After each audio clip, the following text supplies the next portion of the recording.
giving you the real from A to Z surrounding the Dallas Cowboys. News, updates, rumors, transactions, takes, and more. So strap up, Cowboys Nation, and start your day off with A to Z Sports. Live with Will Steele. 3, 2, 1. Here we go!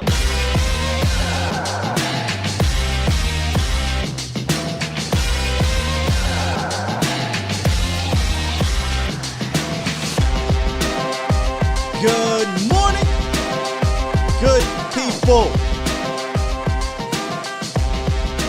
Welcome to A to Z Sports Live, presented by Texas Family Fitness, Freeman Mazda, Hyundai. I am your host, Will Skywalker Steele. Boom! I come on here for an entirely different show. And I might have to change it up a little bit. Just a little bit. Just a little bit. But coming up today, y'all, I actually got a guest joining me. Cowboys insider Bobby Belt will be coming on later on in the show to talk about what he's been seeing at OTAs. And I want to talk about some of who I believe are raising their stock a little bit. It's early. I know. Don't kill me. But again, we'd rather hear some guys doing well than not. So we'll talk about a few of those players. We'll also dive into the film room a little bit later. I want to talk about one of the guys that has kind of put on some pounds and see what he could possibly be doing if he were to play a different role. So make sure y'all tune in for that. And of course, there's the big news that dropped right before the show. I mean, lie to you not. I'm sitting here prepping, and then that news drops. And I was like, well, obviously we got to talk about this Dalton Schultz thing. So we'll talk about that in the roundup, then coming out of the roundup, and why I think the Cowboys put themselves in this situation. Yeah, Cowboys put themselves in this situation. We'll talk about it. If y'all want to call in and talk about it, you can. The number is here on the screen, 351-999-3787. 351-999-3787 is the call-in line. And yes, for all of my NWO Wolfpack fellas out there, and ladies, by the way, can I get a too sweet? You already know, man. You already know. I had to rock the. See, I like the black and white, the original. Don't get me wrong. Don't get me wrong. But the Wolfpack, when they came out with the black and red, I said I needs that. As a buck, I thought they were cooler because the NWO was kind of getting stale a little bit, the black and white. Then they came out with the Wolfpack, and then Sting joined the Wolfpack. We can go on and on about the NWO, but I figured I'd rock my NWO today, so salute to y'all. And as Oscar Sullivan says, hey, yo. We about to have a good show today. Shout out to the Bomb Squad. Bomb Squad! Rest in peace, Scott Hall. Indeed, rest in peace, Scott Hall. Let's get some shout-outs here. Matish, D. Schiff, Craig, JoJo, D.A. Lee, TC915, Ian, Toxic Tom, Downey, burner account. And right above him, of course, we have a Ryan Naw sighting. Joey in the building, Stephen White, Derek Smalls, The Reaper, C. Burleson, Professor O was good, Alpha Mason, Lord Nova, what up, Sam Rowe. Who else we got up in here? Trey Manning, Peter Rizzo, Ian, C. Nix, Lord Nova, Jacob, Iceberg Q was good, Oscar Sullivan, as I said, Tracy Price, Big H, what's up, James, Jarvis, and many more, man. Will H is in the building, Adam Mack. We deep. Y'all deep up in here early. Very, very early, and we're going to definitely get to Grant H2O. I see you. We're going to get to the big news of the day. Who? Mac Jones. But before we do that, Bomb Squad, I have to. I don't really want to say. Let's just share this news. I didn't know how I was going to do this because I found out late last night, and it's just crazy. You know, I feel like we're doing this every single show now. But rest in peace to D2 Stu. Stuart Morrison is a well-known member of the Cowboys community. You guys know him. He calls into the show. For those who are new here, if you don't know D2 Stu, just know he was a beloved Dallas Cowboy fan who loved his boys and he loved Cowboys content creators, and he showed so much love to us across all, everybody, especially Mark. He was very, very close to Mark Holmes. So, my prayers go out to D2 Stu's family. Mark, I know you were close to him as well. It weighed heavy on my mind yesterday because, he had just called into the show about a week and a half ago. You guys know he had just called into the show, and, we knew he was sick. I didn't know to what extent, to this extent. And he really was a strong person because, you never know what somebody's really going through and what the mask that they put on to do the day-to-day things. We all go through it, right? We're all going through it. But Stu was going through it maybe worse than anyone. And he still got up. He still put a smile on his face, and he still, tried to remain positive and gave us some of his time. And I really appreciate that, Stu. I do, man. And I really wish I could have talked to you one more time, Stu. Yeah, man, that news is devastating. It crept up on him real fast. And I think it hit Cowboys Nation pretty hard. The YouTube community at the very least, pretty hard. So, was it Sam who dropped a GoFundMe page? If you guys could go and help out his mother and his family with whatever you can, please do. Whatever donations are made today, I'll take it out of my pockets and put some into the GoFundMe page as well. But rest in peace to D2 Stu, a hell of a man, a hell of a fighter. Here in the Cowboys YouTube community, we are thinking about you, sir. We love you, Stu, and our condolences and prayers to your family and friends.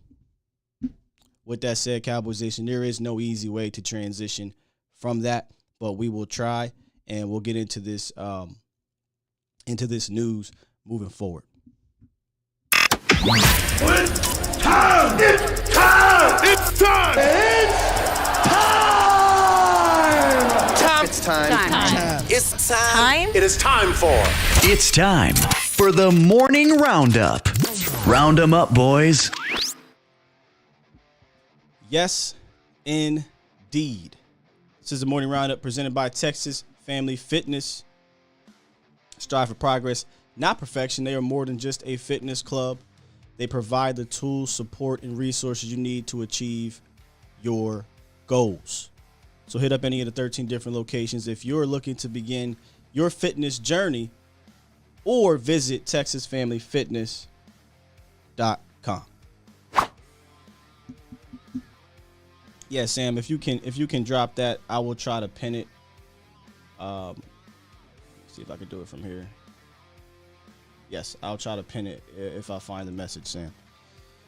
All right, so first up in the roundup, not a whole lot of news until we get to the end, but Von Miller had his summit, his annual 6th annual pass rush summit, and of course DeMarcus Ware was there, right? The legend, the Cowboys legend DeMarcus Ware, and they asked him a bunch of questions, and they asked him about Von Miller potentially joining the Dallas Cowboys, and he went into detail more than he had throughout the offseason.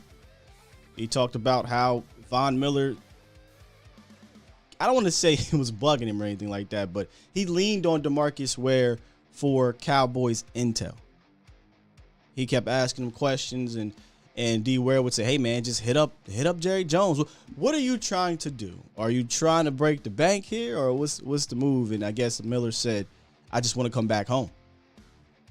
I ain't even gonna hold y'all. I would have loved to have Von Miller. I know he cost a whole lot of money, but you look at the 120 million, and you think, oh my God. But it's really not 120 million. It's a 3-year deal, roughly $56 million. And I will tell you this. That fella Dalton Schultz is taking up about 11 of it. But I'm just saying, Von Miller is an all the fame players still getting it done.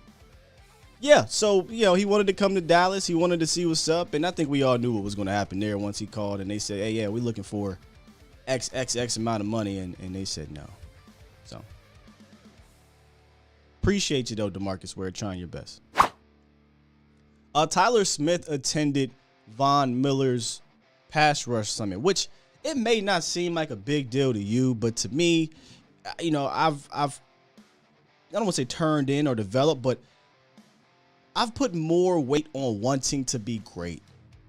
I don't know how many rookies attended this Cowboys Nation. I have no clue. I did see a Calais Campbell. I know Aaron Donalds of the worlds are there. I know some of these top elite edge rushers are there. And to see a rookie, a 21-year-old rookie out of Tulsa, saying, yeah, I want to go be around these guys and pick up some of the tricks of the trade from the best of the best. Oh, man, I love that. I absolutely love that. And there's some video footage of him working out with some of the guys there and learning little things, little ins and outs.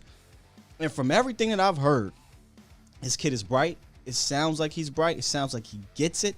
And it sounds like, again, he wants to be great. I cannot express how important that is for any young player. Yeah, he's talented. Yeah, he has things to work on. But the fact that he wants to be better than anyone else and he's working to do that, I think this kid is going to be great. And we'll talk about, some more words. This kid's going to be really good. And we'll talk more about that with Bobby Belt when he joins later on. And then the big one, Dalton Schultz. Dalton Schultz has decided essentially to hold out the remainder of voluntary OTAs. And that's where we're going to pick up today's show and kind of just dive into that before we get into my first part of the stock report. And then, like I said, at around 9 o'clock, we'll get Bobby Belt joining the show. If you want to call in, 351-999-3787. Sam, did you drop that link? I'm sorry here if you didn't. If you did and I missed it. If someone could drop the GoFundMe link, I will pin it at the top of the page for our guy D2 Stu. But back to Dalton Schultz. Here is the tweet from NFL Network's Tom Pelissero. This is what he had to say. Frustrated by the state of contract talks, Cowboys franchise tagged defensive end Dalton Schultz informed the team he won't attend the rest of, and here's the most important part, voluntary OTAs per sources. Schultz already signed the franchise tender, locking in a $10.9 million salary for 2022 if no deal is reached by July 15th. Now, I would imagine his reps came to him and said, hey, listen, what do you want to do here, man? We're not really, nothing's being buzzed here. Nothing's being moved. We got one last trick up our sleeves before it starts getting costly. You got this week to make a statement because it's voluntary. And Schultz probably said, yeah. And if you look at when they talked to Schultz, he kind of seemed annoyed with it. Hey, I'm just letting my agents talk about it. I'm just here to focus on OTAs. Well, he's not here anymore to focus on OTAs because I can guarantee you the contract talks aren't going as planned because they never do in Dallas. Now, one part of me wants to be like, hey, Schultz, what you doing, man? You ain't that type of dude. And that's just the kind of Cowboy fan football part of me. But then the business side of me says, hey, Schultz got to do what he got to do. Look, if you take a look around the rest of the NFL in regards to tight ends, David Njoku, we talked about his contract that he just received. $56 million deal, averaging out to $14 million per, with, I believe it's $28 million guaranteed. Hunter Henry last year had a $37 million deal, average out to $12.5 million per. Jonnu Smith and Hunter Henry contracts kind of odd. $50 million deal for Jonnu Smith with $12.5 million per year, $31 million guaranteed. Mike Gesicki received a franchise tag this year, but I thought he did reach a long-term extension. I could be wrong here, but Gesicki, another guy. Then Dalton Schultz with the franchise tag at $10.9 million. I think Dalton Schultz is looking at the rest of those guys and saying, I want some of that. I want what they got because Hunter Henry, Jonnu Smith, David Njoku, those boys didn't put up better numbers than me over the last couple years. So I want that. And I guarantee you the Cowboys are probably, Here comes the money. Here we go. Money talk. Here comes the money. It's a Cowboy. He in there like, well, listen here, Dalton, okay? We're giving you $11 million right now. You better take that and be happy with it. They probably offered him, this is no joke, I guarantee you they offered him less than the damn deal. Less than the franchise tag. Would not shock me. So, Schultz has got about what? This week, and then mandatory mini camp starts the 12th through the 14th, if I'm not mistaken. I put this on the Cowboys. You backed yourself into this corner, right? By multiple reasons. You picked 2 years ago, whenever it was, you picked Blake Jarwin over Dalton Schultz. Okay. Then you saw Blake Jarwin getting dinged up, and you saw Dalton Schultz have that good 2020, and instead of trying to maybe jump on that and then just biting the bullet on Blake Jarwin, whose contract wasn't that crazy, you didn't. You decided to let Dalton do his thing. He did his thing. And then you compounded the problem, in my opinion, by tagging him. So this is all on you. In my humble opinion, this is a Cowboy problem, not a Dalton Schultz problem. He's trying to get his bread. He's done things the back-to-back years to get paid. How much he wants to get paid, how much you believe he should get paid, that's up to you to believe. But the market is the market, and I find it hard to believe that his people are coming in under, I'm looking at the average, coming in under $14 million. David Njoku, we talked about this last week. When he got paid, the one person smiling was Dalton Schultz. Because his production never outmatched Dalton Schultz's production alone just last year, over the last number of years. So I think Dalton Schultz is coming for the money, and y'all know who is likely blocking it. So it is what it is. We got a couple different super chats here I want to get to. If I can find my button. Super chat. Jarvis Wright with the $2 donation says, "With your The money, y'all. There's poor people around. With your broke ass."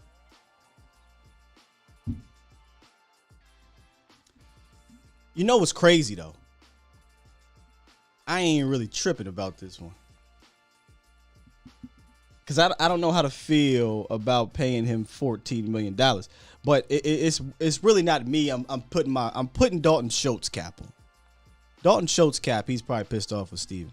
In this case, I don't know if I'm trying to do that. I don't know if he's that type of dude, in my opinion, y'all. I'm just keeping it a bean. There's a couple more. Toxic Tom Downey. Anything to make Stephen Jones look bad, I'm good with. But I don't know if he does. Does he look bad here? Conversation, maybe that. Appreciate the trucker's life. It says $5 donation. Back driving across the country. When I get to Dallas, you will get a play. Hey, hit me up, trucker's life. I am not far from anything in Dallas. Anything. So I'll read some more of your guys' opinions on this situation. It's fascinating. Is it a big deal, little deal, no deal? I think it's a little deal if I had to pick one, because he's going to be here for mandatory. He's not holding out through camp. He's not going to, risk getting fined and things like that. But this is kind of the last stand that he can make to show that he wants to get that Njoku bread, that Jonnu Smith bread, that Hunter Henry type of bread. So, I'm not mad at him for doing that at all. He's got to do what he's got to do. But I'll definitely ask Bobby about Jake Ferguson and more about this situation, because he is plugged in. I mean, there aren't too many guys that feel as plugged in as Bobby to me. So I'll definitely be talking to him about it later. Kingpin, the market says Schultz deserves top 5 tight end money. I mean, the way he played this production, I should say, from last year, yeah. And he's probably coming for it. I mean, the top 5 would be George Kittle, Kelsey, Goddard, Andrews, and then Njoku.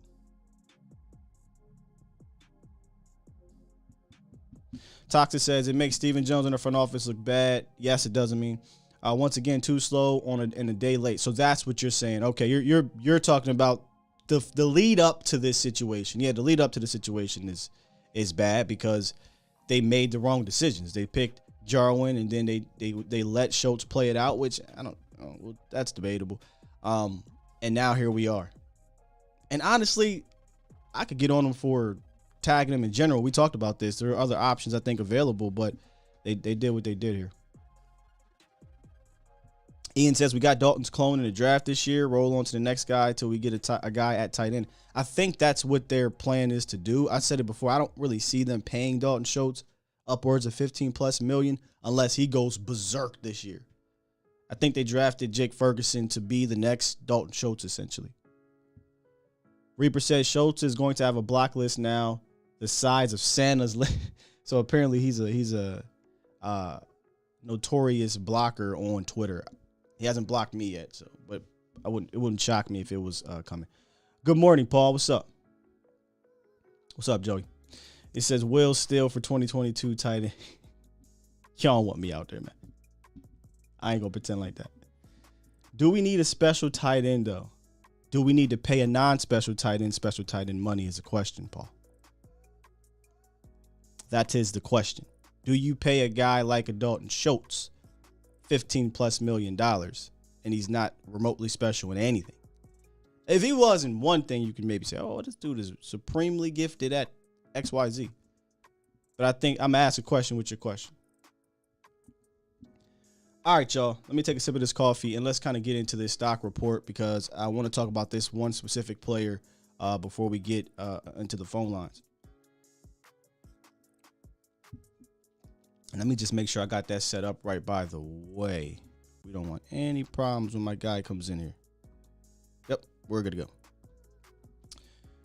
All right, so when I was putting this together and I was thinking about, who's been standing out or whose stock has been rising or what have you through these OTAs and the reports and what have you. I mean, we've talked to a number of people who have been down there. And we've read a bunch of articles from insiders. We've heard a bunch of things from coaches and whatnot. And I landed on 3 players. Will we get to all 3 of them? I don't know.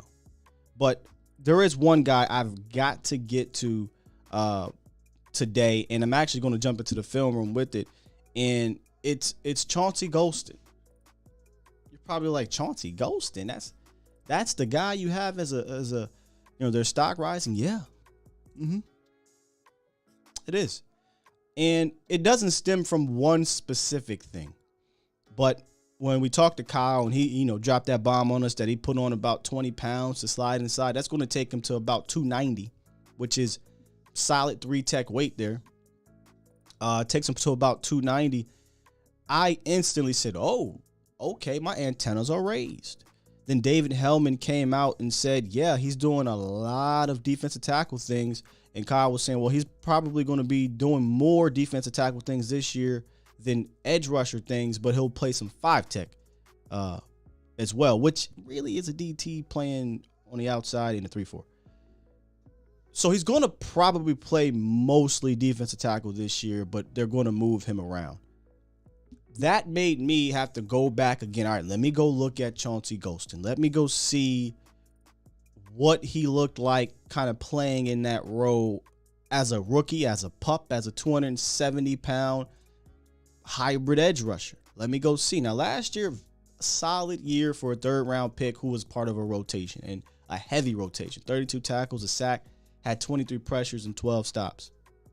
And I apologize for this error here. It's not 26 of his 413. It's 126 of his 413 defensive snaps were at defensive tackle. So 126 snaps were played at defensive tackle. So I went in and I said, well, let me go find the 2 games at the very least. I like to watch at least 2 games. where he played the most snaps at defensive tackle. And I found those two games. Those two games were the Raiders and Thanksgiving and the Eagles in week 18. You can context matters. You can take it how you want. But I just wanted to see those snaps, and I wanted to kind of study it and see what happened. So let's go ahead and jump into the film room here and kind of just go through this together, Cowboys Nation. So you guys can kind of see some of the snaps that I saw and some of the pros and cons that I saw from one Chauncey Golston. Now, Chauncey Golston is going to be right here. I'll get the ticker to show you up. And I think here he got some good power on this snap. For a defensive end, that's not bad. Let me go ahead and pause this real quick because I want to make sure y'all get to see the play.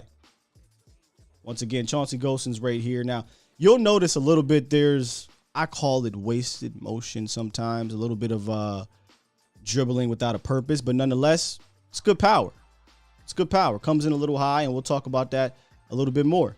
Chauncey Golston's going to be right here. Now, I talk about good hands and a good counter, and again, I talk about wasted motion, and I'll get to that. There's a counter. Gets a little bit of pressure, but I think a good rep. For DE kind of playing in that, shading towards that B gap a little bit, I call it a good rep.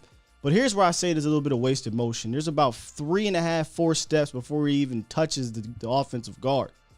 You'll see the 1 here, 2, 3, 4, and now he's getting his hands on him. But he finished strong with the counter, so I'll give that a solid rep as well. This one here seems like a busted game. This is where Chauncey Golston is going to be.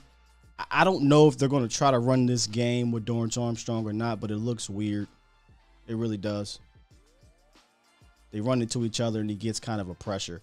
I can't tell if that was a game, but it seems like it because if you look at Dorrance Armstrong, he attacks the inside shoulder of 75 right upfield, and I'm not sure if Golston is supposed to loop around. That's some of the details of the position that you'll notice. I think that Chauncey Golston has to get better at.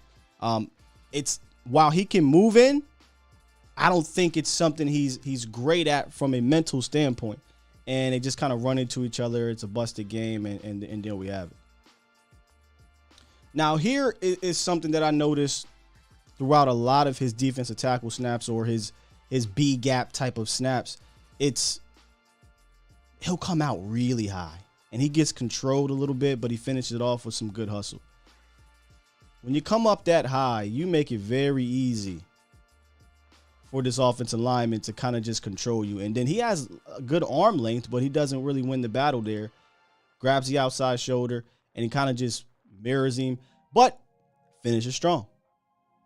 Makes the tackle. I mean, you got to like this aspect of it. So while you might have a negative aspect in the play, he finishes strong. So I'll give Chauncey Golston that. But one of the things I noticed, Sky, because I'm reading Paul. One of the things I noticed, Cowboys Nation, that he comes in a bit high, a little bit high for a defensive tackle, and that's something I think he'll have to work on moving forward. Now, here's a really good defensive tackle snap by Chauncey Golston. He takes on this double team and he splits it, and he gets to stop in the backfield using a little bit of his length in a way with his hands here. Now, he doesn't push him off, but he controls it, kind of stones walls it, and gets in the backfield, splits the double team. It's a positive rep in this game. Usually a guy of his stature gets walled off here and possibly just kind of pushed down, but he splits it, gets in the backfield with Micah, and helps get the takedown.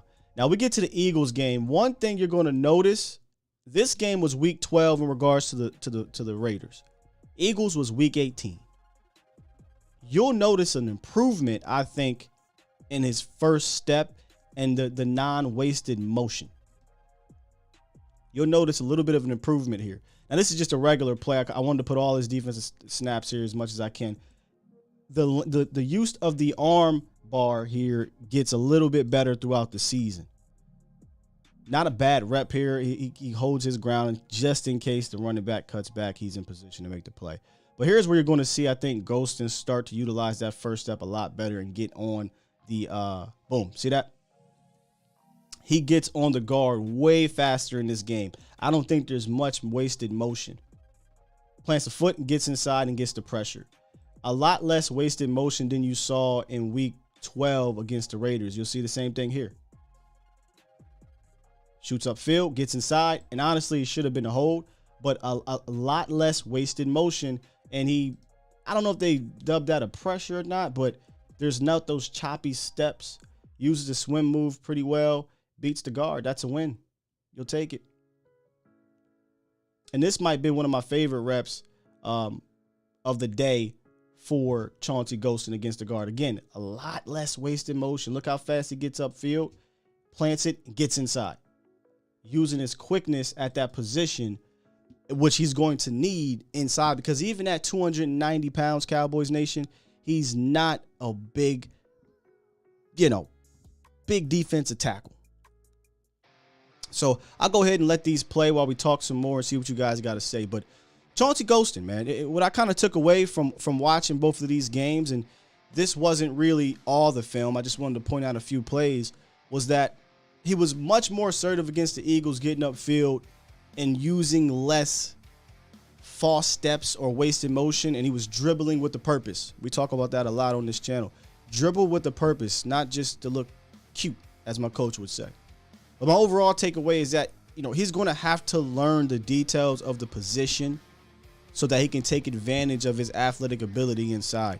If he can refine his game when he's lined up in that B gap, and sometimes he's going to have to be over the A gap as well, then I think he can provide some real pass rush ability. And you kind of saw that in some of his snaps in the Eagles game, where he was more assertive. He was more aggressive upfield and kind of more sure of himself. So that's kind of where I'm at with Chauncey Golston, Cowboys Nation, at defensive tackle. I have him as a guy to keep your eye on moving forward. I'm not quite putting him in that Osa range where I have Osa as a guy, as a dude. But I think Chauncey, if he's going to play a lot of that 3-tech and shade over that B gap more often in the NASCAR package or what have you, I think he can give you some quality pass rush snaps in there. I do. Let's get back into the chat, see what you guys got to say. Who's taking 42 spot? One thing I figured y'all would notice was some of the other players in that film study there. That would be Jabril Cox would be taking Keanu Neal's spot when and if Jabril Cox gets on this field here prior to preseason. Let's see when he gets there. Aaron. Aaron. We got to relax. Everyone's on Golston's jock, but people forget Osa was playing entire preseason games last year out of need. His rookie wall was justified. What's up with the hostility, Aaron? Who's on Osa's jock? We're pointing out, Golston's jock, man. We're just pointing out the fact that he's going to be playing inside and kind of where he could be, in my opinion, a positive player, a positive asset. Y'all know me, and if you've been watching this, Aaron, I got Osa as being that dude. I got a show coming up maybe later this week, we'll see, where I'm tempted as hell to put Osa on this list. But I might keep him off of it just because I don't want to seem like a homer. But boy, I'm high on Osa. We'll just say that. I am high on Osa. No, we're not forgetting, brother. We're not. Jarvis says, how do you feel about Tristan Hill trade proposed? I don't. So I tried to look at that when I saw it yesterday that it came up.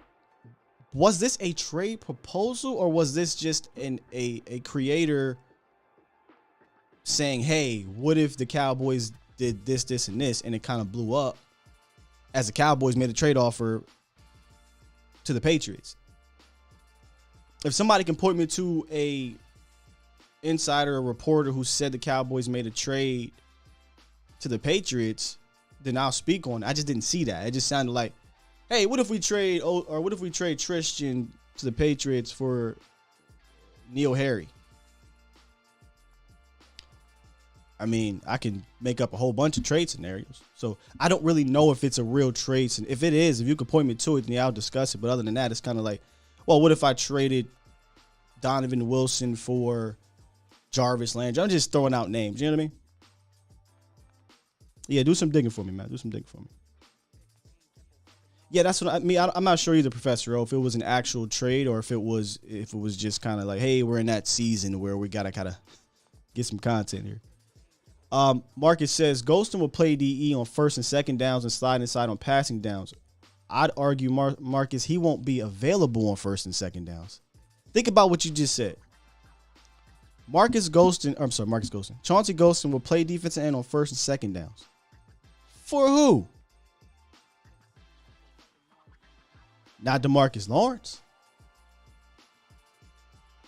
Probably not Dorrance Armstrong. I wouldn't say he's better than Dorrance Armstrong just quite yet.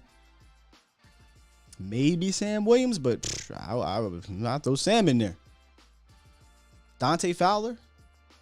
I don't think Chauncey is going to see a whole lot of first and second down snaps unless your boys are tired. Like, you know what I mean? DeMarcus Lawrence, those guys, Armstrong, those guys are tired. I think Chauncey is going to be a rotational defensive end that you'll see in pass rushing downs inside or at 5 tech.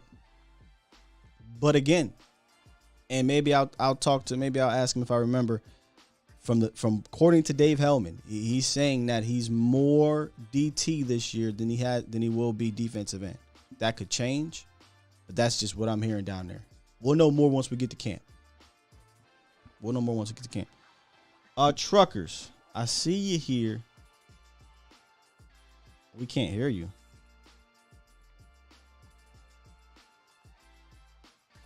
Can y'all hear me?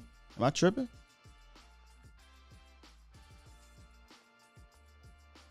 Check.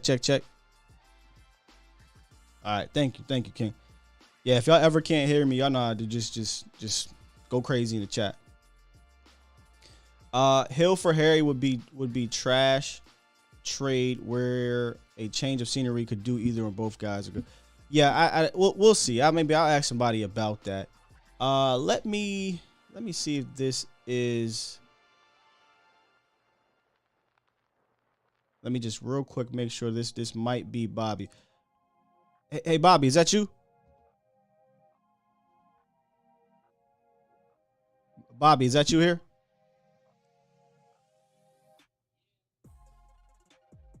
Oh, it's Carl. Hey, Carl, man, just hold tight, Carl. Just hold tight, brother. I'm gonna give it a few more minutes. All right. I wasn't sure who that was, so I had to get in there and see, but appreciate it. Aaron says it was created clickbait trade idea circulated by a media guy who hates content creators. Whoa, heavy. What is going on?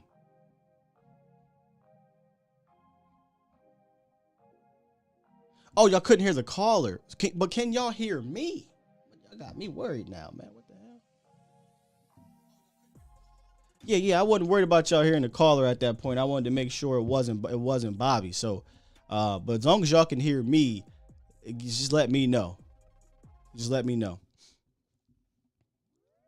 All right, let's get back into this thing before we derail this damn show. Sully says, people kill me when you say a couple good things about somebody, you all of a sudden on their jock or meat right. Let me tell you about that, Sully. I went and look at the comments after some of these videos we dropped from just getting information from people who are down there. And my goodness, boy, y'all don't like positive information. We're just reporting what's going on down there. That's it. I ain't saying so-and-so is going to be this or that, but boy, y'all don't like that. All right, we'll take a couple callers here and I'll reach out and see what's good. So let's get Trucker's Life in the building. What's up, Trucker's Life? What's up, Sky? How you doing, bro? I'm doing well, brother. How are you? Just working like always. But man, I'm to hit on that OSHA comment you made, man. I think OSHA's gonna be that dude. Being an LA native, watching him at UCLA, you see the tools and you see him developing.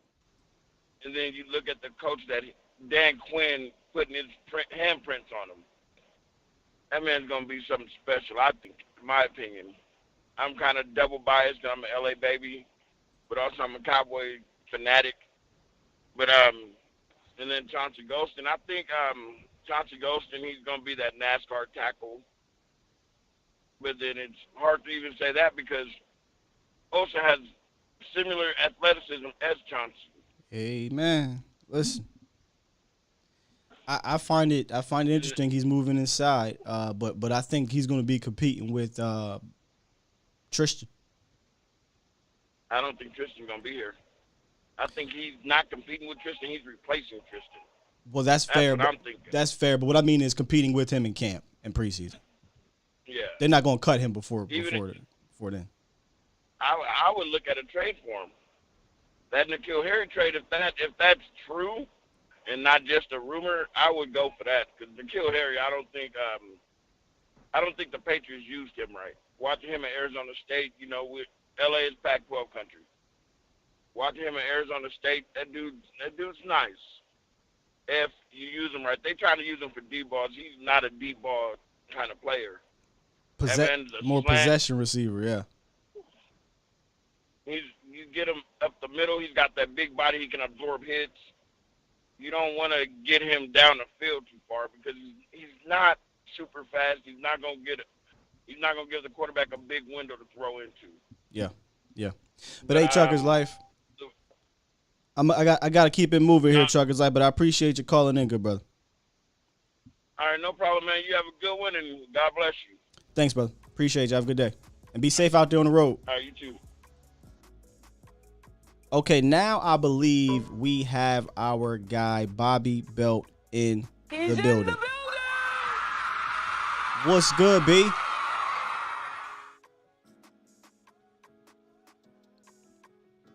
Oh, wait a minute. Now we got Bobby Belt in the building. Yeah, now you got me.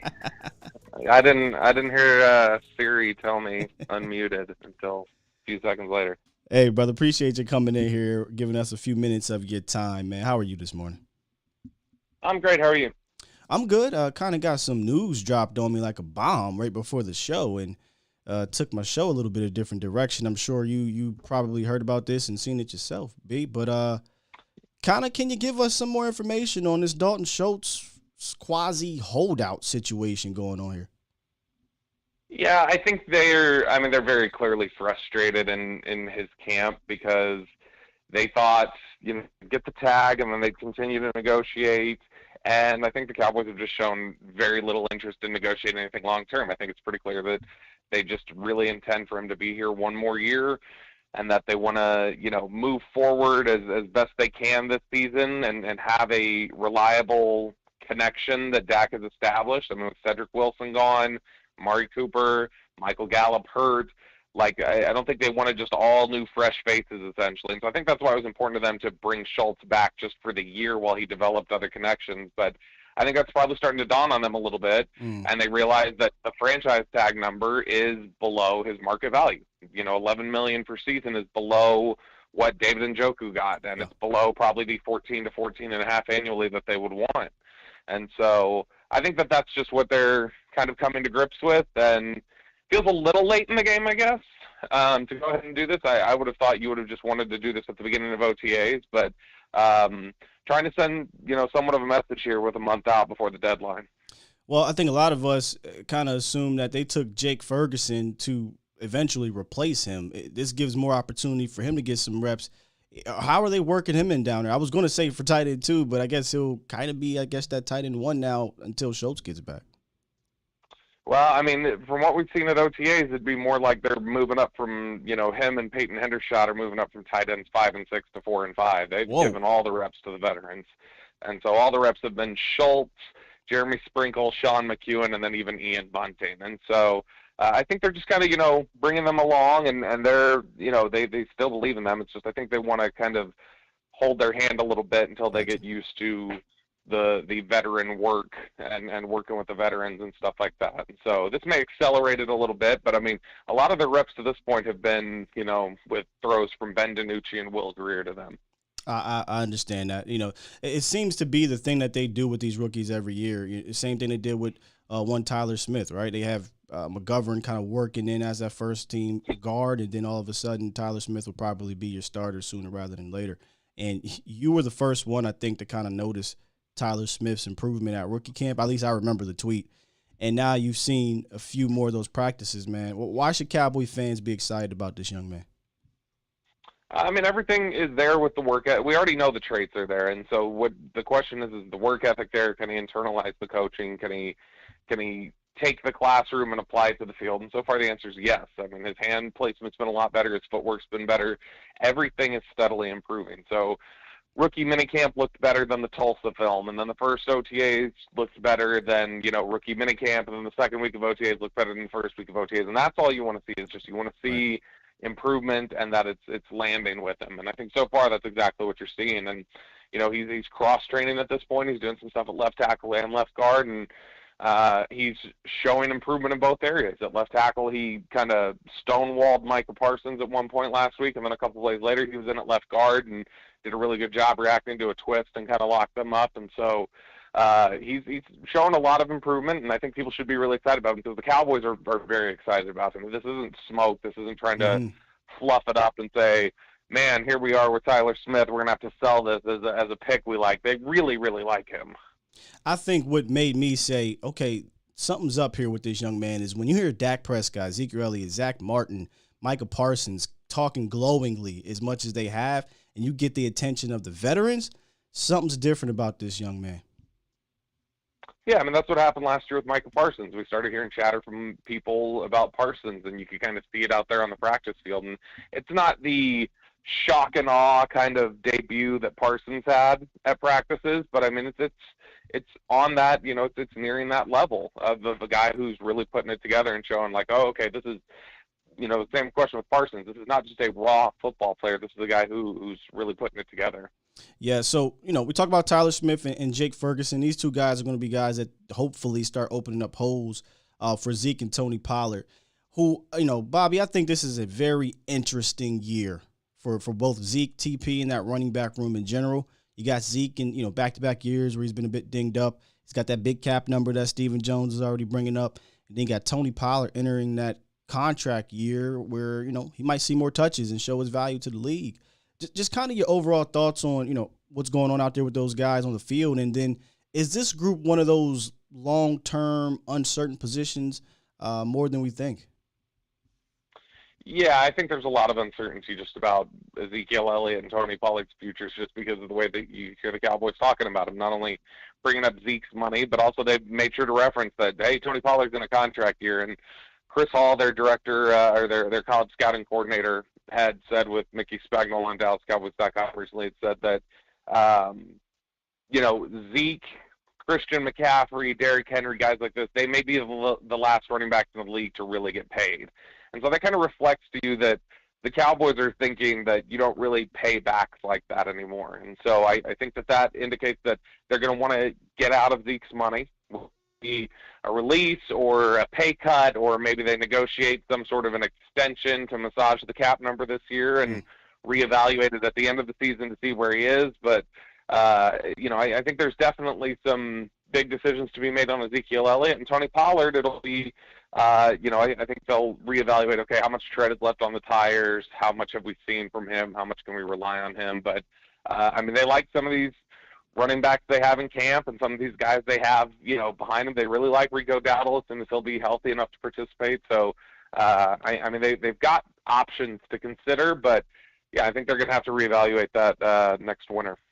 I've been asking as many people as I can about the seriousness of Tony Pollard and being involved in the passing game more. I can't tell if it's just smoke or because of the injuries to the receivers, or there is a real effort in getting him the ball more with Ezekiel Elliott on the field. And I know it's OTAs, Bobby, so I'm not asking you to blow smoke up me, but is there a concerted effort, it seems early on, for them to get TP involved more? Yeah, I think it's a little bit of both. I mean, part of it's just the lack of receivers that have been available. Receivers 2 through 4 are all hurt and not out there right now. You're missing Gallup, Washington, and Tolbert. And so that's part of it, is getting his reps, and I'm sure we'll see even a lot more of it now that Dalton Schultz isn't going to be at OTAs. Crazy. But I think also another aspect of this is, again, we're talking about comfort level, and Dak Prescott's comfortable playing with Tony Pollard and has thrown to Tony Pollard and has had some of these reps with him before. And so, I think that there's probably a greater chemistry and a greater comfort level as you're trying to work in other guys that can help alleviate some of that pressure. So I wouldn't be surprised if he was used more in the passing game this year. I don't think it's going to be any, Christian McCaffrey, Marshall Faulk, or even like Richie Anderson from way back in the day. But I mean, like, I think he'll get his opportunities. I really think he could be used like an Austin Eckler when they had Gordon, or like a Alvin Kamara when the Saints have Ingram. I really think if Kellen looked at those guys, those offense coordinators, he could get you 700-800 yards receiving and be a factor. But that's just me, Bobby. I don't know. I mean, Amari Cooper always was really high on Tony Pollard's route running ability. He always talked about how polished he was and how surprised he was for how good a route runner he was as a back. And so, there's fans of what he's able to do. There's a little bit of this, quick hit passing game that they like to do. And so, I mean, Tony Pollard fits into that. It's usually something that Kellen Moore has added to the offense each year that hadn't been there the year before. And obviously I know the issue for him has been hot starts and then slow finishes. That's been the book on him for 3 years now, that the offense starts hot and then goes cold. And so I understand people will be more interested in seeing it November and December, but I wouldn't be surprised if, as we enter September, that'll be one of the newer things that we see from them. Hey, in closing, Bobby, so I can get you going here. I know you probably got a busy day. Listen, there was some news that you had reported on a few days ago I thought was interesting in regards to the front office. You brought up Chris Hall and the scouting director, and I noticed there was some shakeup in that scouting department. Can you kind of give a quick explanation on that? Yeah, so they've gone ahead and, Drew Fabianich was one of their national scouts for a number of years. They had Lionel Vital, who was at one point their director of college scouting, then he was their senior personnel executive. Both Drew and Lionel are gone. Lionel's retired now. Drew just was not retained.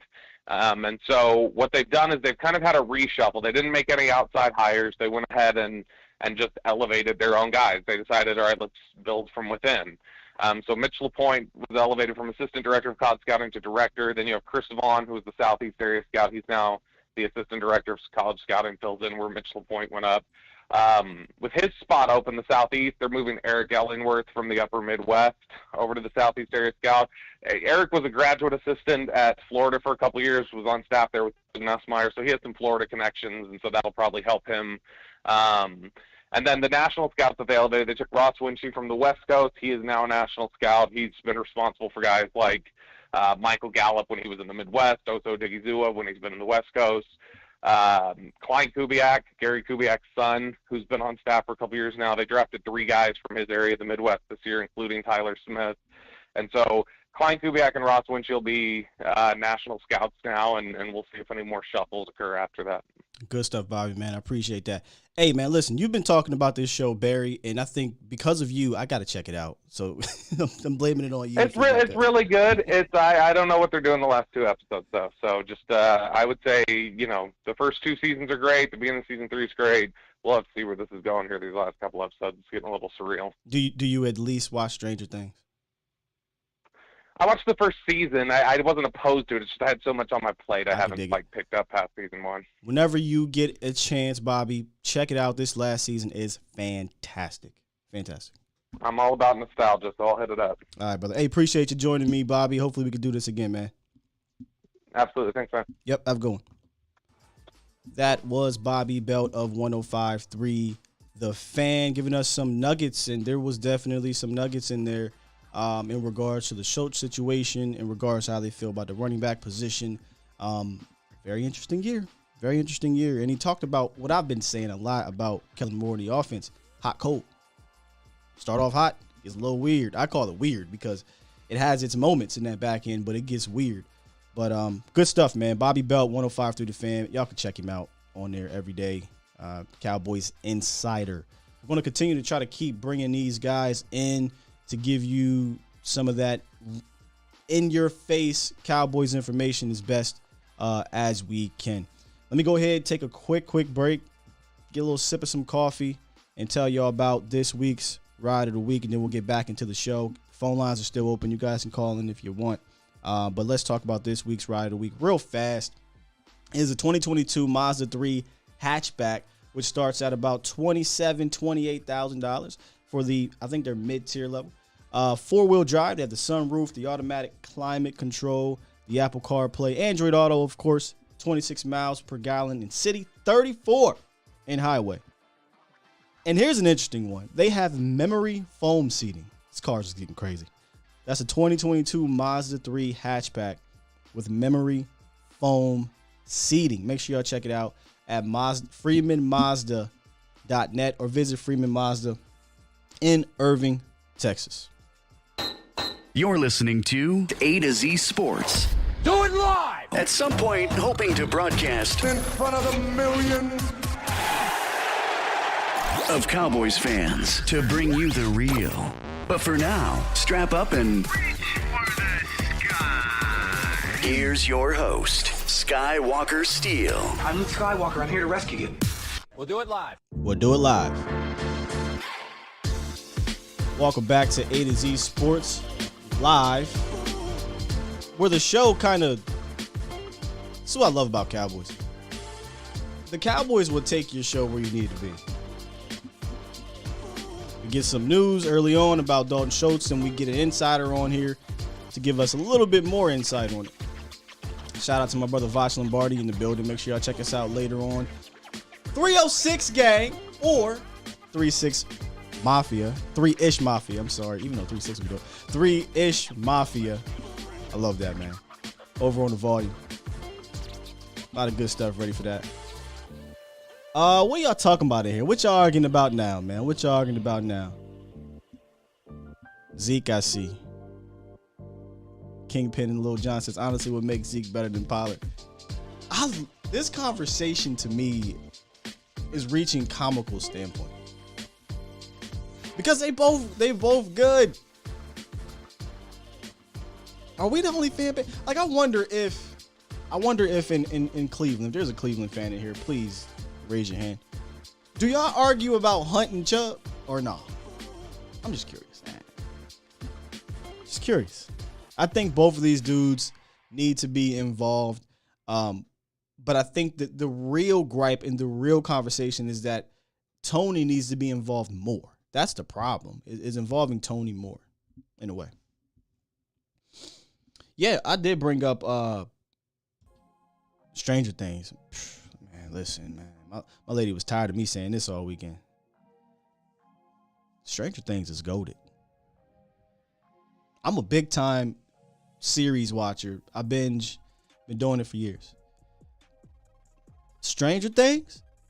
I ain't going all the way back to no 80s and nothing like that, or no early 90s, but that might be the best.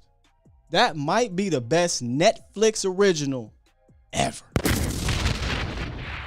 I don't even think that's stretch. Toxic asked me about Vecna. Vecna, the storyline of Vecna is so just chef's kiss. Fantastic. And really, if you haven't been watching the entire series, you could get a little bit confused. But I just love the pace of the show. I love how they did it. Man, just fantastic show. It's a fantastic show, man. Absolute fire. All right, let's get I forget who 920 was. My apologies, man, but appreciate you holding on here. What you got for the show, man? What it do? Hey, what's up, man? What's up? I'm sorry. Who was this that called? I didn't get your name earlier. I was in the middle of trying to figure this out. Carl Young. Carl. I talked to you last week. Yeah, I just heard you say about Stranger Things. And yeah, show. It's the most exciting show on Netflix. Man, I love it. I love it. It's so much fun. It's like Bobby said, it's so much nostalgia, even though I almost gave it away. I tell y'all, I was born in the 80s. But yeah, I didn't. My son is doing the same thing. He's doing the same thing. I'm going until tomorrow. I start the next season. I tell you what, this season here. They have a Stranger Things, I don't know what to call it, some type of museum or fun house here in Dallas, and I'm taking me and my son, who is a big Stranger Things fan, to it. I can't wait. I'll let y'all know how it is. Oh, okay, cool.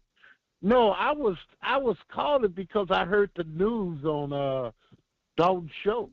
Yeah. And I just say, why are we this this organization is really. I love Dallas. Don't get me wrong. I complain. I got a reason to complain. You know, I love them. I watched them all my life. So why are they doing? They just not getting this. I mean, this off season is starting to. It really get to me now. You know, like, is it because of the guy from Carl? You said the off season is starting to get to you now because of Dalton Schultz. It not just because of him. I'm about to say you late to the party, not because of him. He's a part of it. But I like the guy out of Wisconsin. You know, I like him, and he gonna surprise a lot of heads in Dallas. Okay, trust me on that. He Jake will. Ferguson. But but what I was calling for is Barr from Minnesota, and why can't they just sign this guy? I mean, they can, but I can't tell you why they aren't. Boy, no, I'm not gonna call him Cap Boy. I'm gonna call him Cap Man.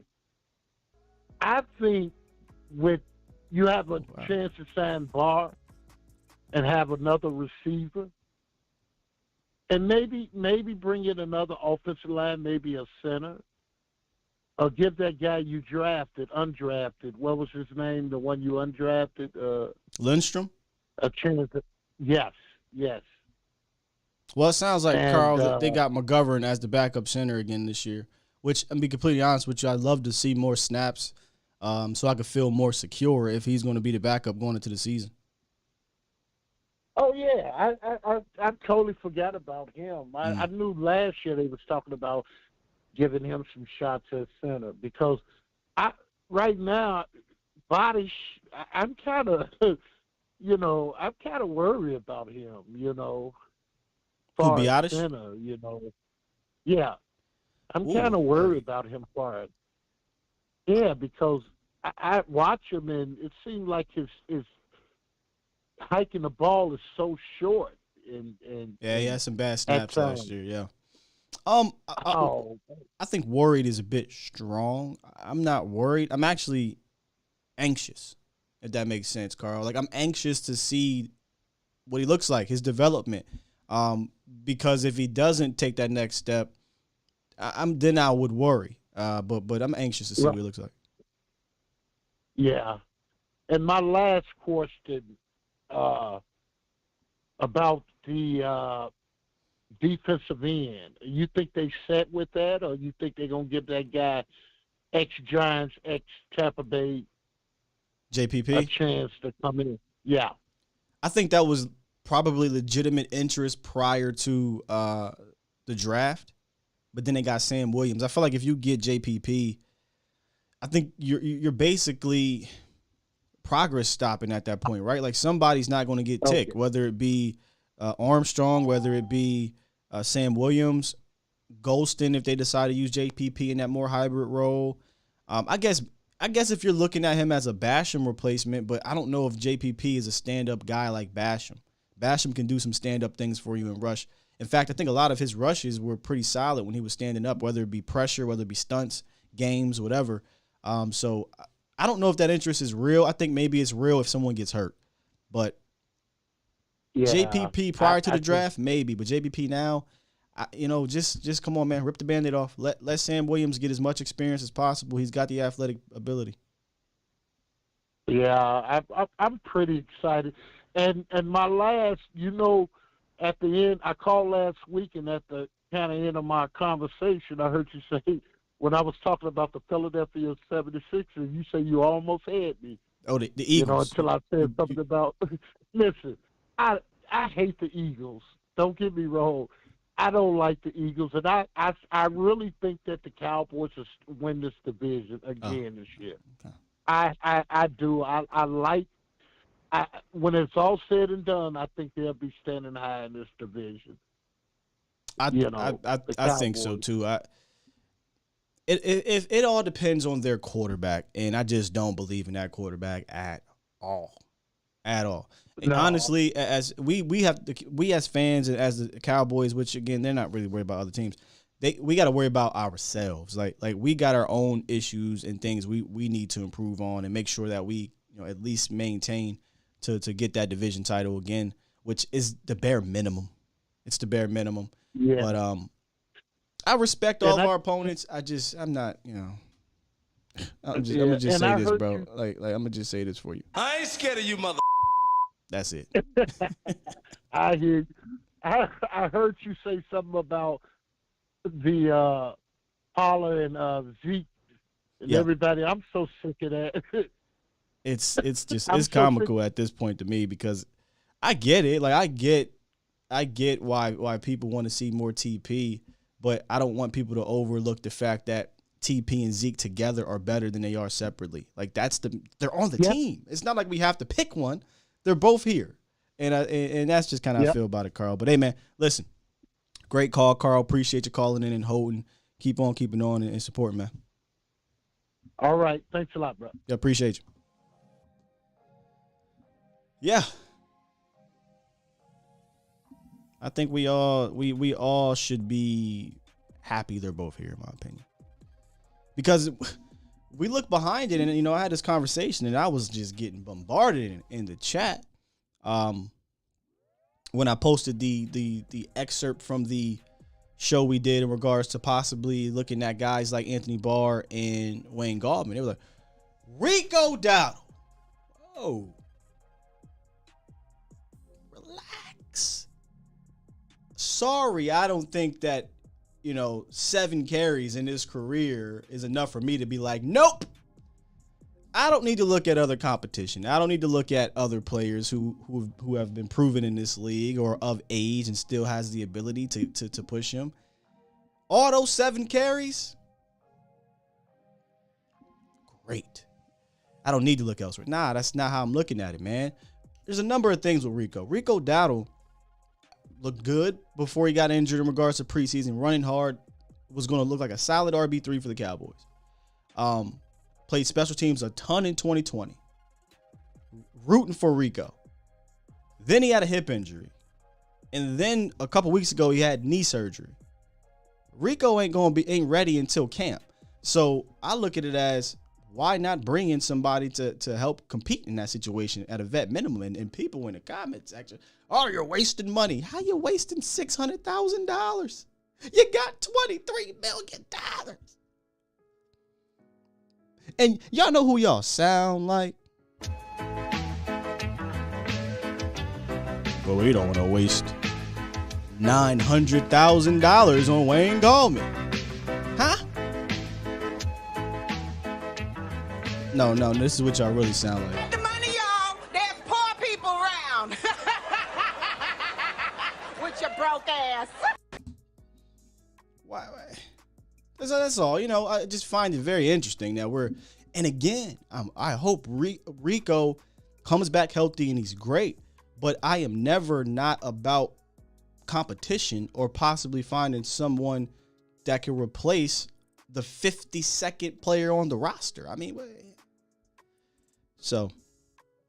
and right now that third running back, because Rico is out, by the way, because of the knee surgery he got late May, is probably Hardy and Malik Davis. And again, these guys could potentially be RB3, no doubt about it, but the more competition, the better. King says Sky woke up and chose facts this morning. Big Sarge says Gallman is a camp body. What you think all these other dudes is? Huh? They're RB3. At the end of the day, them dudes is camp bodies that might make the roster as the 52nd player on the roster.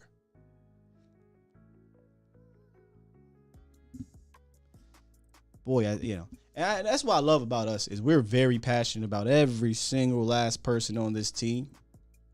But I promise you, nobody would be crying tears if Rico Dowdle wasn't on this team and they got an actual running back 3 who was proven in the league. I promise you, nobody would be whining. 910. What's goody?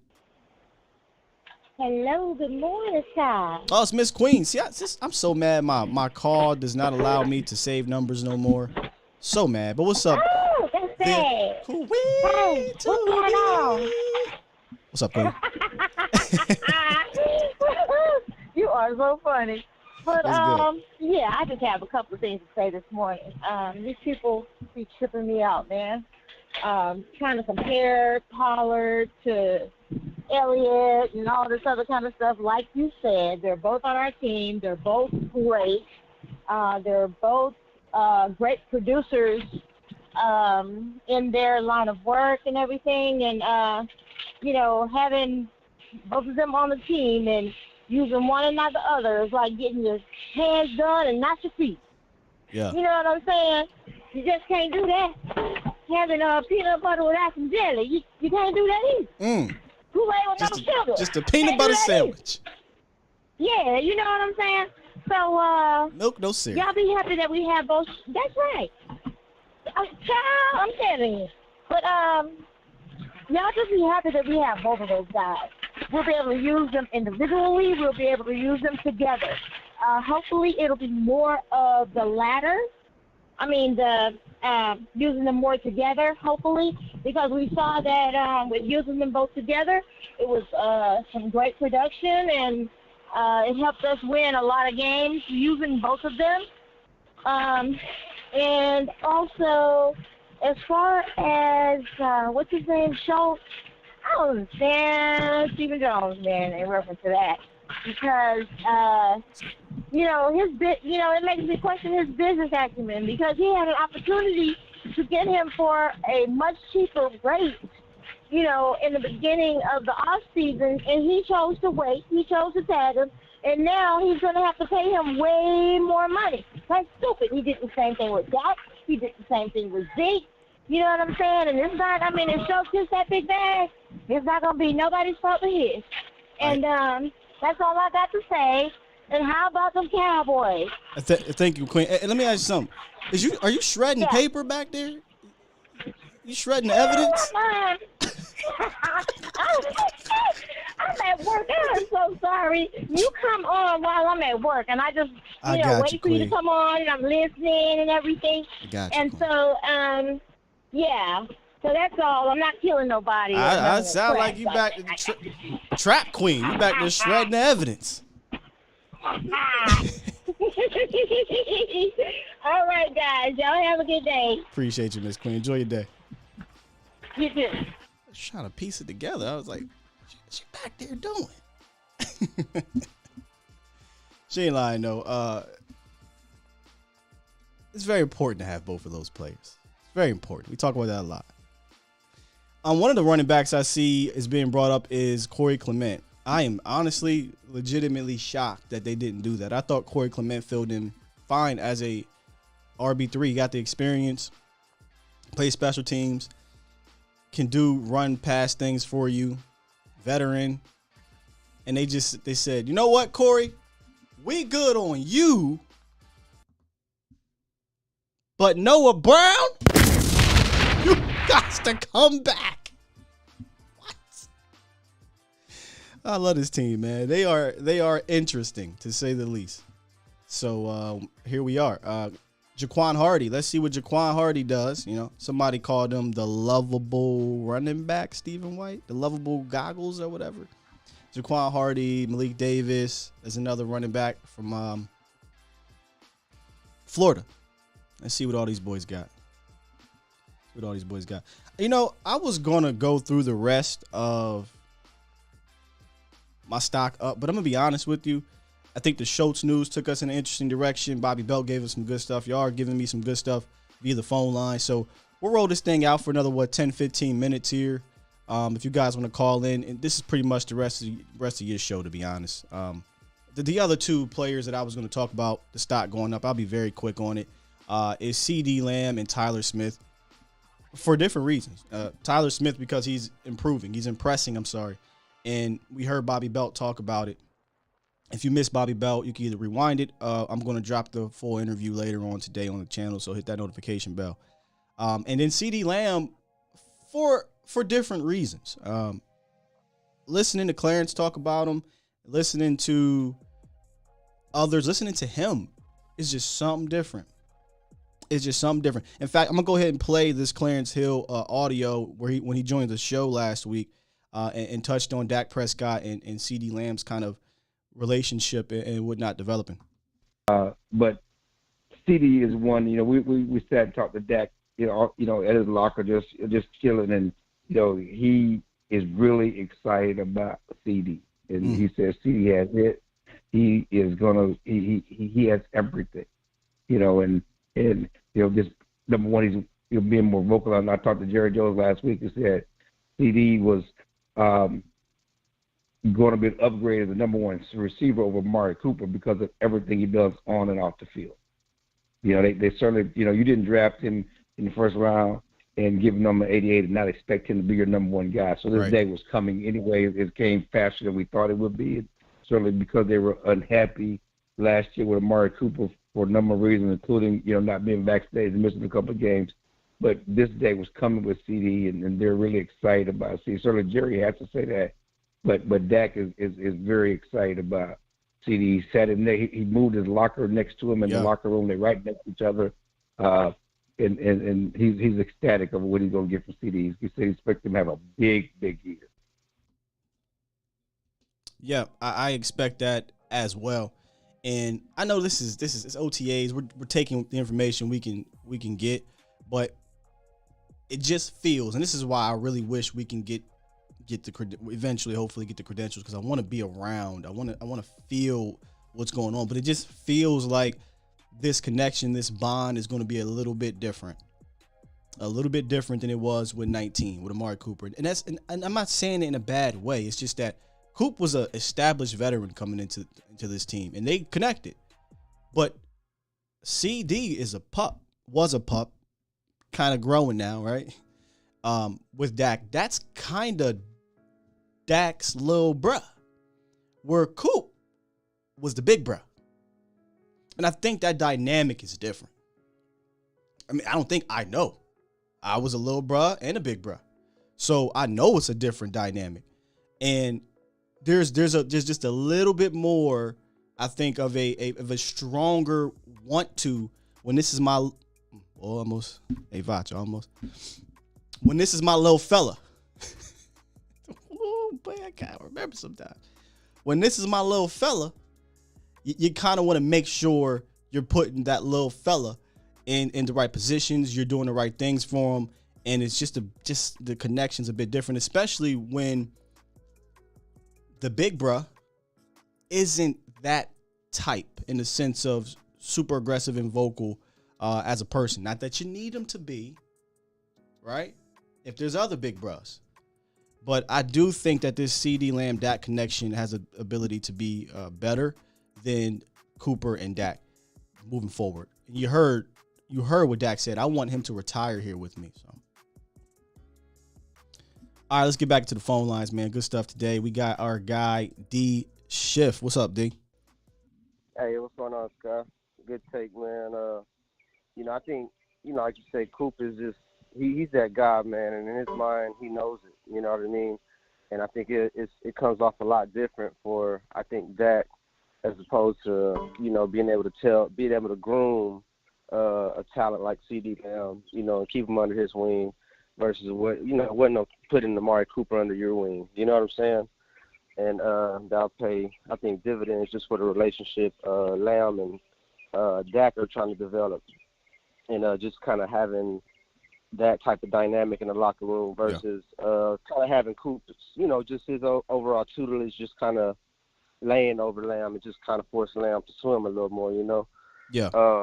I think there's a different dynamic in the wide receiver room. Like I think Coop was a big bruh to CeeDee Lamb. You heard CeeDee talk about that, right? Like he was like, "Hey man, I used to bug Coop all the time, ask him questions. He was always there for me." But I think when it comes to the quarterback receiver dynamic, it's a bit different. And I just think that Dak and Lamb will have a different relationship because of their dynamic than Coop and Dak, if that makes sense. And Gallup's like that. He's like that big brother, but that you can beat up though. So for Lamb, you know what I mean. And it's no disrespect to Gallup, none at all. But it's like that brother who he reaches a point that he knows that he kind of has to let you, run it because he sees it in you. Yeah. Like he knows Gallup knows Lamb is better than him, and that's just even more support to. I It's still think your big brother who's gonna have your back, but I think also, Gallup's just a brother that he don't want to be a big dog. But he don't acknowledge that he a little dog, but he ride or die. He the type like he's the second child. He the middle child, right? He the middle child. He like listen. I ain't trying to get between y'all dynamics, but if something go down, holla at me. I'm down. That's how I feel about Gallup. Yeah. Yeah, it's like the J. Cole to Drake. You know what I mean? Like, and in a sense of like, inner like money wise, Yeah. the industry in that sense, but artistry, one can have their debate. But nah, man, I think also with Schultz, I think it was mad dumb that we boosted Schultz's stock from 2020 to 2021. Talking to someone in the chat, and he kind of laid it out that Schultz's stock rise in 2020, and we had a bad year, and he got a little bit of his touch. He had to get the touches. There was nobody else, Right. Like you're gonna get those numbers, and then to couple that with what they made Dak do last year and pretty much force feed him, like dude, like was no way like if this was the plan all along. And that's just the mismanagement of the front office, like to not have the foresight to understand, well, if you was going to let go of Cooper and you were going to keep Schultz, wouldn't you think you would throw the targets to Cooper to boost his stock so that when it came down to a trade, you can get a 4th and 3rd round, you can get Cooper a monster year, and it just kind of puts, Schultz on the shelf a little bit and not have him. Schiff, that makes sense in theory, but I hate that in real life because so now we're game planning instead of to win. We're game planning to put value on a guy you're going to move on from. You know what I'm saying? Like in theory, it sounds good, but we should be doing that anyway to win, right? We should be targeting your best playmakers just to win. So I agree with you saying. For sure. For trade value. I mean, I guess from a financial standpoint, like from a game time standpoint, that was dumb all in itself. Like it was dumb to have Schultz. 4th, 5th passing option talent at best be the 1st and 2nd target at times, and just to have Cooper to kind of have an underwhelming year, due to their involving him in the game plan and the scheme. But just financially, it just should show like the brass, like, this ego they try to play with, all this trying to outsmart the cap. Like y'all not them guys, man. Because, like, now this dude's holding out on you. Or not. That is an excellent point. Y'all are not them guys. So, yeah, man. But, man, take it easy, bro. I'll let some other callers get in. And nice talking to you, bro. Appreciate you as always, Chef. Enjoy the rest of your day, man. Got a couple super chats, or maybe one. Let's see here. Yeah, just one. Coach Marv. I didn't even know that was Coach Marv super chat, man. What's up, Coach? Super chat. He's $2 donation. He says, I know Schultz is not holding out what really trade. So Coach is on the horn. I want to see what you mean by that. I know Schultz is not holding out what really trade. So he's holding out voluntary OTAs. I highly doubt, Coach, he's going to be holding out once it gets mandatory. But that's a wait and see approach here. But let's go ahead, Coach Marv. What you got, man? Explain that one for us, Coach Marv. I'm sorry about that, but I just want to show a little support with a little financial support.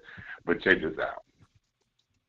If he holding out anything, his day in Dallas is over. Because he could be replaced easily. Did Dak hold out when he was franchise tag out of OTAs or anything else? When he was franchise tag, no. I don't think so. You see, this is what happens when you franchise players, tag players, that are not franchise tag type players. Because now you have put him in a position where now he thinks he cannot be replaced. Is he going to mess up this off season with the continuity that we're trying to get, and he feels that he cannot be replaced? I'm not saying Schultz is a bad player. Right. But he is not a guy that you have to game plan around. He's not a guy. This is that is a franchise top 5, top 6 tight ends on this team, in this league.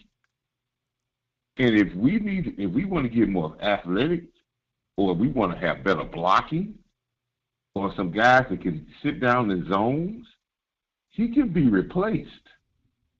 Because you can't allow him to get you in the point where you have to give him a $13 to $14 million contract, and then here we go start talking about Diggs next year or CeeDee Lamb, guys that could be game changers. Right.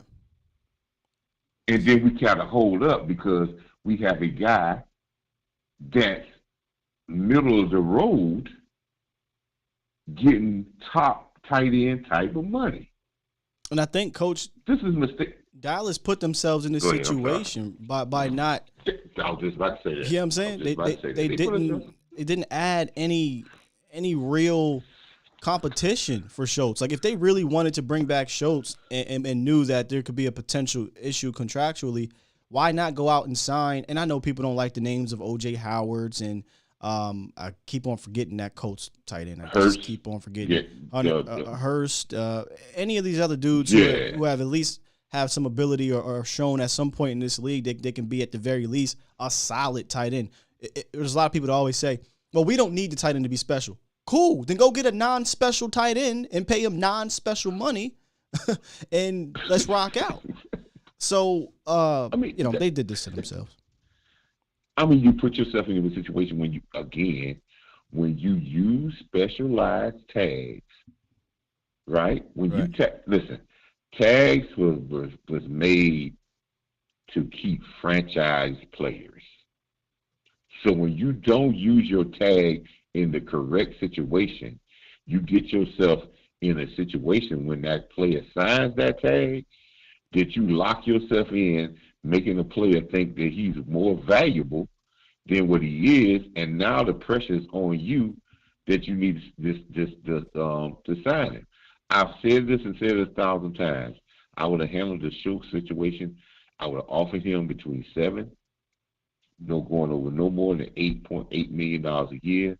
I would have started at 7 years, over 4 years, $28 million, and we negotiated, got to 8. Well before we did the franchise tag. And if he wanted to go over 8, I would let him, when he gave him the tag, would let him go out and set his market, because he would have gave us the right of first refusal, because every free agent gives us the right of first refusal because they're playing in Dallas and they don't want to leave Dallas. The only reason we don't sign players back is because we can't match, or we don't feel like we want to match the contract that they get someplace else.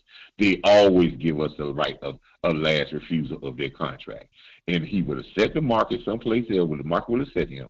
And if it came into $12 or $13, $14 million, we would say, thank you, Schultz, and we could have moved on. And guys like O.J. Howard and other guys could have been out there at that particular time, which they signed for contracts for between $3 to $5 million for 1-year deals. This is a bad mistake by the Cowboy organization. And here is again, if you're trying to save money, Steven, you're trying to be a penny pincher, why would you tag a guy that shouldn't be tagged? Could have used that bread to get, and this is always my argument, Coach. Would you rather have the $11 million for Schultz or the $11 million to another playmaker, difference maker, impact player at a different position? I don't know how you could be like, yeah, I'm gonna give it to the tight end that I think is a product of the system as opposed to a feature of it. And that's, again, no knock on Schultz. Like, I think there's an interesting line here, Coach. Like, Schultz is a solid tight end, unspectacular, solid tight end. That's not, we don't hate Schultz, we don't dislike Schultz. But if I could have took that bread and went and got me a difference maker, a hump player is what I call them, I would have totally did that. And then kind of did a little tight end by committee, not the tight end by committee that they did in 2018 with unproven dudes. Go get a couple proven dudes, throw that in there, draft you your tight end, and give that little 1-year bump for Ferguson or whoever else you drafted to take over as tight end 1 with some proven guys in front of them. But I know we're crying over spilled milk, but I just wanted to put that out there, Coach, because I think some fans are blurring the lines here. No one is knocking Schultz. Yeah, we just don't believe Schultz is that type of tight end. We're not knocking Schultz, because the reason I'm not knocking Schultz because I saw the Cowboys were going to target him to death. Hey, he was on my fantasy team. He didn't give me no multiple great points because he had over 40-yard catches, but I knew he was going to get targeted every game. But it's a mistake on our part. He shouldn't strong-arm us into a contract. This is when I'm going to see if Stephen Jones is really holding to this penny pitching idea. Because if he is, there will be no question. You'll be at OTAs or we'll have you on the block. And we don't have you on the block because we're paying you handsomely this year. You have probably went from making $2 or $3 million to $11 million payday in 1 year. And if you feel that you don't want to take that, we'll gladly move you down the road quickly. And if he's playing hardcore like he's been with everybody else, that should be his stance. I think Dallas had a plan. All the rest of that stuff was fake. Indeed, man. Hey, Coach, man, good stuff as always. I appreciate you calling in, giving us some of your knowledge here, brother. Man, I appreciate it, man. Keep pushing this guy. Thanks, Later. brother. See you. Yeah, when we go back and we listen to Bobby, I think he said it perfectly, and I'm kind of paraphrasing, I think, here because I haven't replayed it, obviously. He basically said Dallas pretty much had a plan. They knew we're going to tag you because we want to keep the continuity. We want to keep at least another weapon that was here with Dak last year. That if you weren't here, Cooper's not here, Gallup's not here, all we would have had was CeeDee Lamb. It would have been a disaster. And this is part of kind of backing yourself in that corner, right? Because if Schultz wasn't here, you'd have McKeon, Ian Bunting. They brought back Sprinkle. That's just not it. So they decided, hell, we're just going to bring back Schultz, and we're going to let him play on this 1 year. Who's to even say they're even offering him any money? I got to go back and listen to Bobby, but I don't even know if they offered him any real long-term money because it sounded like he said they just want to just get this 1 year out the way, and then they'll let him go next year and hopefully collect a third or fourth round pick and a comp pick. But this seems like it's been Dallas's plan. And again, I don't like the tag. I just truly don't because I want to use it on somebody, use the money for something else. But you still got money. That's what's wild. Like, you still got money. I think we might have brought this up during the tag. I said, if you could tag Schultz and still go out and get other players, because at the time there were still players available, then it doesn't matter.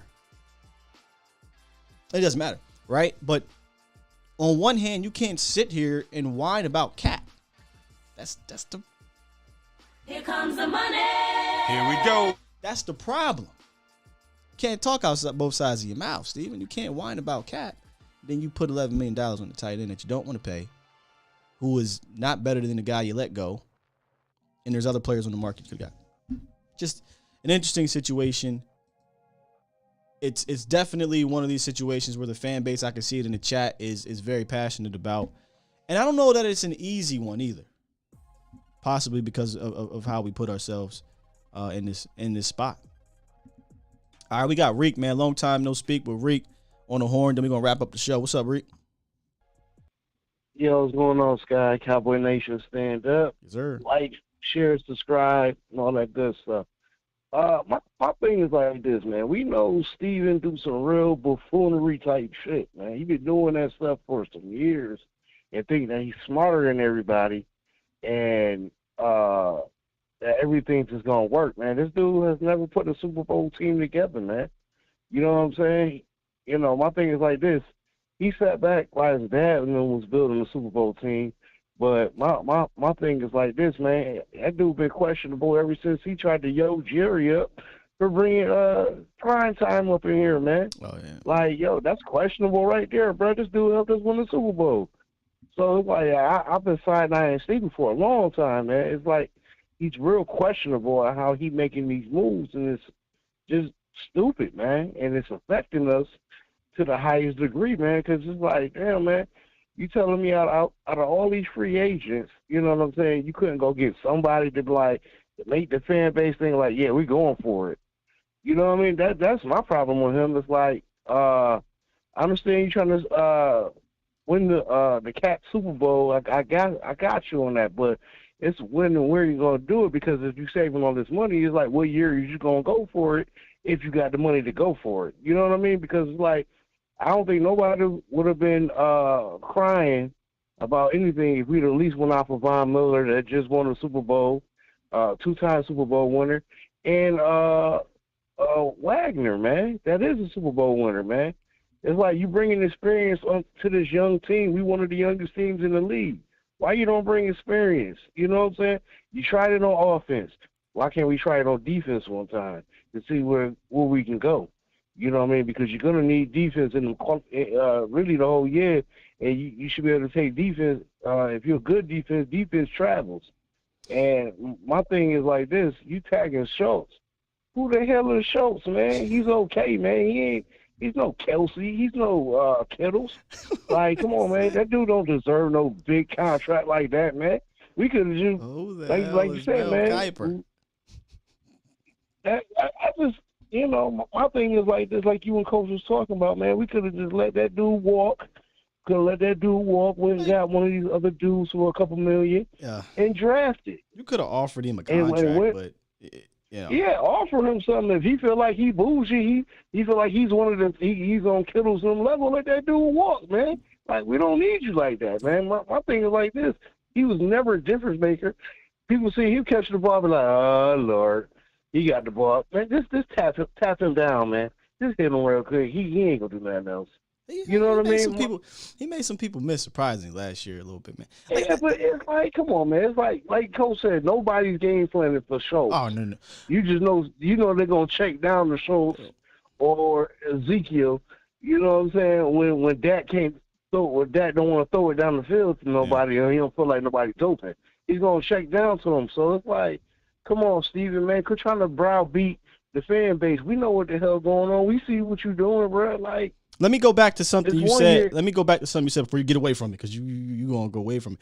You were talking about like the defense, and I said this earlier in the offseason. Like if there was a side of the ball that you could allocate some big time money to, I think the defense would have been perfect, because I think everyone trusts the coaching over there more.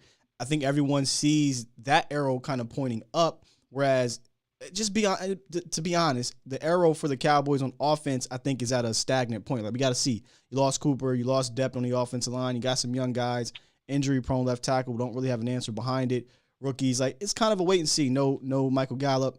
Whereas the defense, I think that arrow's trending up. And if you went out and got kind of an high-impact player in this league, I think it could help you kind of get closer to that hump. I don't know if it'll put you over it, but it'll get you closer to that hump. So I definitely would have been in favor of going to get one of those impact players with that money and some other money. But I just wanted to make sure I got that out there before you went on to your next point, man. In closing. Yeah, in closing, man. It's like this dude was trying to do, Steven is trying to do patchwork all the damn time. And so it's like he's trying to get them patch players. Okay, you can get a couple patch players, you know what I mean, like with the Jaron Curse and Malik Hooker, stuff like that, KZ and all them dudes. I get it. You trying to have depth on this team. But at the same time, Super Bowls get won by superstars. You need a lot of superstars to win these Super Bowls, man. Say that again. Say that one more. It just sounded good. Say it again. What I was saying was, you need like you said, like I was saying, you need patch players, you need depth. Superstars. But Super Bowls are won by superstars, and you seen what happened last year in the Super Bowl. You needed Stafford to step up, you needed Cooper Kupp to step up, and you needed damn sure needed Aaron Donald and Miller, man. Come on, man. You need superstars when it's time, when the lights are shining bright. That's when the superstars come out, man. So that's all I had to say to those guys, man. My eye is on Steven and what he doing with his money, and my eye is on that goddamn Kellen Moore. I understand everybody keeps saying about Dak and CeeDee, like they gonna do what they gotta do, but it's like, who's the dude that's calling the plays when the heat is on? That's what I need to see. I need to see him graduate to another level. That's all I gotta say, man. All right, peace, y'all. Appreciate you, brother. Said Super Bowls are won by superstars. That sounded good. I think there's some truth to it. I mean, obviously you need your role players to step up too, but we got some.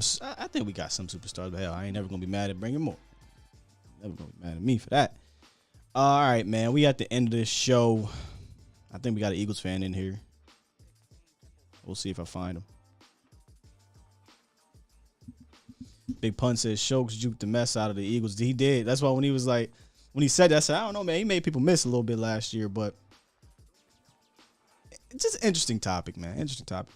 D shit Ferguson will be Schultz come next year, so man, I kind of feel the same way. I thought McKeown, whatever.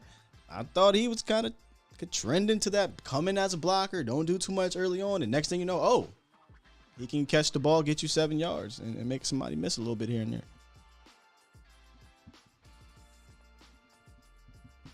So now we're talking about Witten too. I hope y'all ain't disrespecting Witten.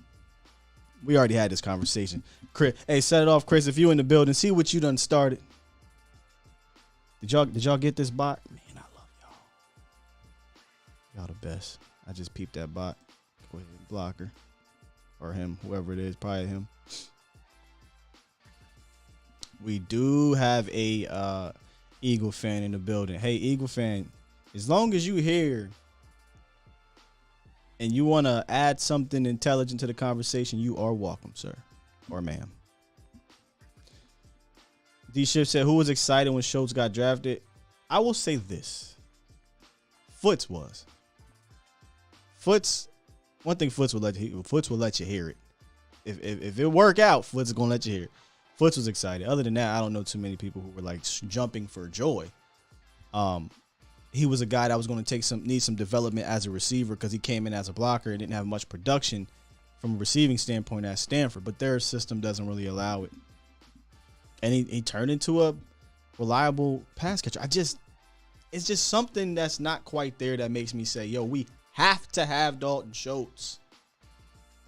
Like we have to keep him around for 4 or 5 years at all this bread. Screw all these other players that are better. We gotta have him. I don't see it. Big Pun said I value Foot's word more than Bobby Belt. What does that have to do with anything? There, Big Pun. I'm curious.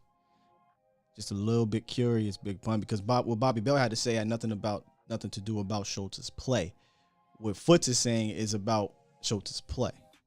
He's more so talking about the contract situation. Aloha, my guy Young Wilson, my oos. What's up, man? You can develop a tight end, ain't worth 14 mil. That's Diggs or Lamb's bread. Yeah, that's the other thing too. You know, I saw somebody on Instagram or something. I don't like to read these comments here. We in the weeds now. Somebody said, man, you can't use this money because it was $23 million the Cowboys got left. Cowboys Network, I think, dropped a post. My guy Sosa. We can't use this money. We got to pay Micah Parsons soon. Huh? What I tell you? These Stephen Jones disciples, man. Listen. Get the money, y'all. There's poor people around. That don't even make sense. You technically don't even got to worry about paying Diggs or Lamb. Well, maybe Diggs because he only got one more year after. But Lamb got this year in, 3 more seasons technically when you pick up the 5th-year option. So, I mean, come on now. What are we doing here? All right, a few more here. Yeah, Mel, he was big on Dalton Schultz, but I'm not really sure the comparison between Bobby and Foot. They do 2 totally different things. Foot is all about college prospects. Bobby is plugged in with the Dallas Cowboys. So 2 totally different things, man. Both good dudes.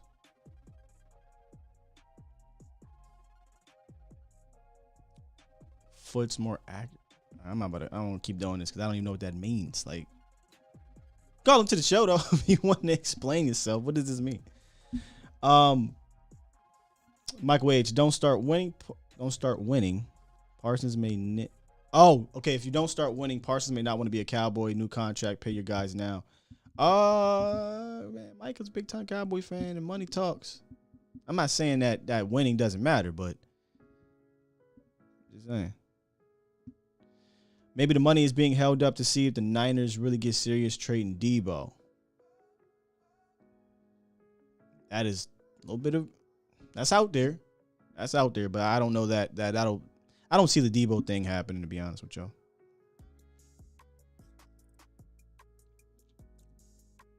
Yeah, we're going to agree to disagree on that, Big Pun. But, hey, everybody can have their opinions, all right? All right, man. I think we are at the end of the show here. Let me see, make sure I didn't miss any super chats. I did not, man. Appreciate the callers. They've been great. Appreciate these super chats. They've been awesome. And again, I will donate that to I'll hit up and again, I don't think Sam dropped it, so my apologies. But maybe if somebody wants to drop it in the chat after the show is done and it pops back up, for our guy D2 Stu to help his family out with moving forward with the funeral costs and things like that. Yeah, Ghostface Killer. You know what opinions are like. Yeah, we all got them, man. We all got them. It is what it is, man. It is what it is. Tomorrow we'll pick. I don't think we're going to do any more stock report tomorrow, but again, I've got a couple different things up my sleeve here in regards to getting through the week. The Cowboys will not be on the field until Thursday, Friday, if I'm not mistaken. Thursday, Friday. And we'll have the media. The media is open on Thursday, so Friday we'll talk more OTAs, which is the final part of OTAs until mandatory minicamp. We'll try to get another insider down on the show on Friday to let us know what they saw down there and who's the new flavor of the week. Right? There's a new flavor of the week. Week 1, it was Marquise Bell. I think I would go out on a limb and say it was Bell. Week 2, it was Tyler Smith, and usually it's the young guys because they're new. We'll see who the flavor of the week is this week. All right. We'll see who that is.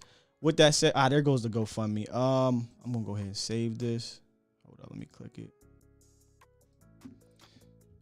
I'm going to go ahead and save that. I appreciate that, Sam. And I'm going to drop it in the chat after this is all over and pin it. So you guys can see that there. All right.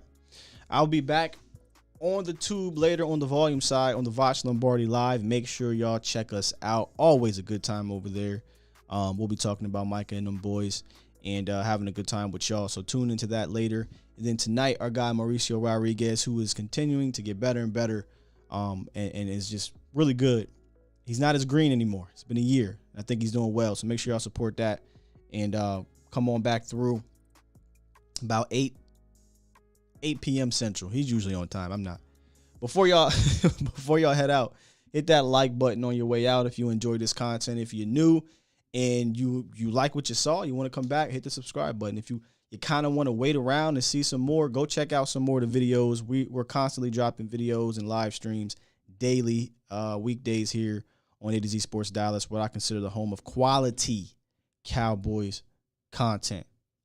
With that said, peace. We out here, man. Love you. Y'all the best. Rest in peace to D2 Stu. Tough loss there, Cowboys Nation. Tough loss there. Hug your loved ones. Tell them you love them. Y'all be safe. I love y'all. Y'all great. Peace.